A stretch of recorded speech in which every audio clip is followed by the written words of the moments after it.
Queridos veciños e veciñas, estou ao tanto das insidias que corren de boca en boca, conspirando contra min. Ibáñez vendeuse aos franceses! O marqués de Sargadelos é un traidor!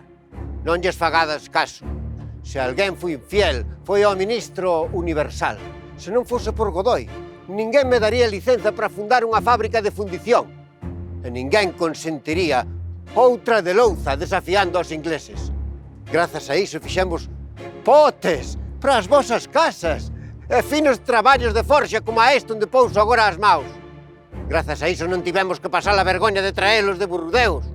E dentro de pouco non virá louza de Bristol grazas ás vosas mans fabriqueiras.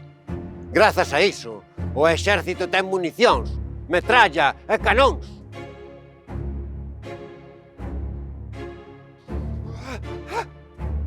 Onde está o general Guasta? Quero falar con el.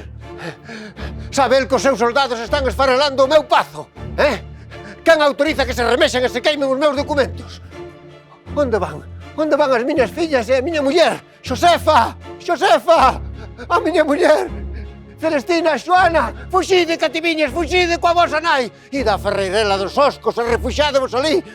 E vos que? Non me axudades, non me socorredes. Pero non vedes como están desfacendo o pazo que levantei eu hai uns poucos anos? Axudádeme! Axudádeme!